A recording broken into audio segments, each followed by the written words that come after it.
Je dois vous avouer un truc pas facile aujourd'hui. Pendant des années, j'ai même envie de vous dire, quand j'étais plus jeune, j'étais vraiment, mais vraiment, la reine de la critique. Je ne pouvais pas m'en empêcher. Je critiquais tout et rien.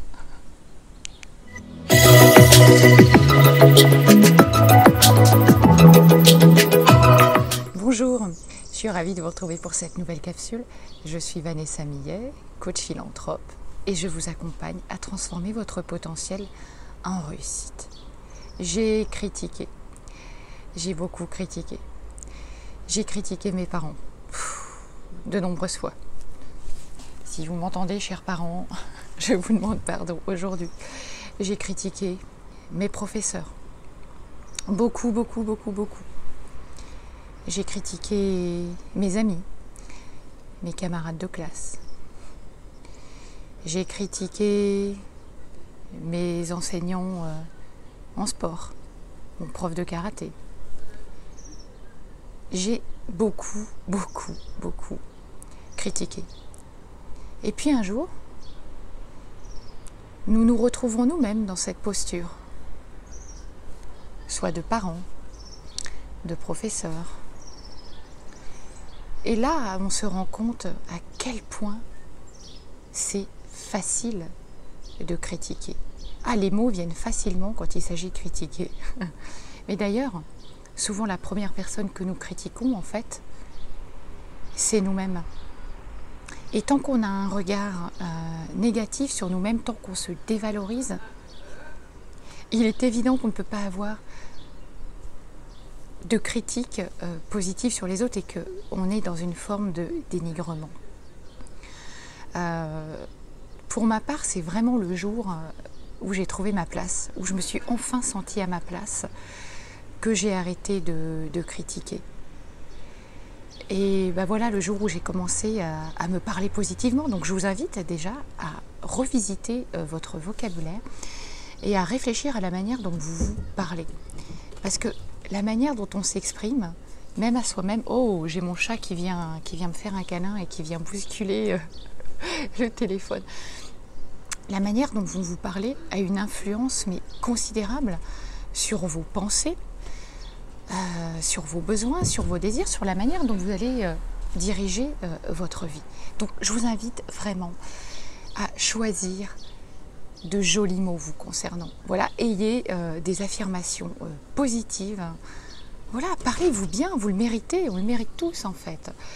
Après, vous savez, il y a d'autres manières d'interpréter aussi les choses.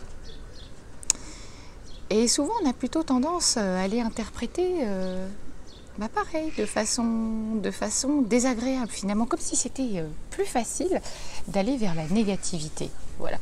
Donc, attention, voilà, merci Néo. Ah ouais, j'ai mon chat qui fait des siennes aujourd'hui. Oui, voilà. Vous voyez, c'est les joies de faire des vidéos et sans aucun montage. Voilà, je vous montre exactement de façon abrupte ce qui se passe. Voilà. Peut-être que je vais critiquer mon chat. Oh non, allez quand même, ça serait pas sympa. Donc voilà, interpréter les choses.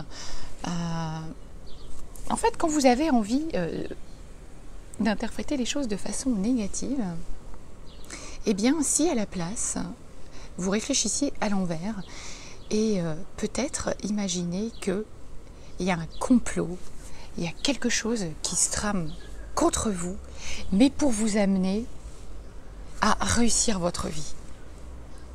Là, il y a peut-être un enseignement. Et vous savez, souvent aussi, quand on est triste pour une situation, ou je me souviens, plus jeune, d'avoir été très blessée, de ne pas être invitée à une soirée. Je voyais que toutes les personnes de ma classe avaient été invitées et pas moi. Et je me suis sentie très triste. Je trouvais que c'était injuste. Donc là, la critique, vraiment, elle a fusé. Hein.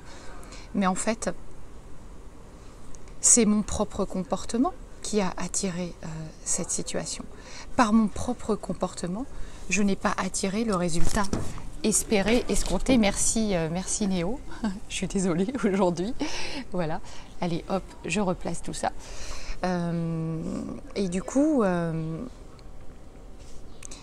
ce sont le reflet en fait de nos comportements qui vont aussi provoquer le comportement chez l'autre. Voilà. Ne sous-estimez pas votre valeur. Ayez des mots positifs, forts et justes envers vous-même.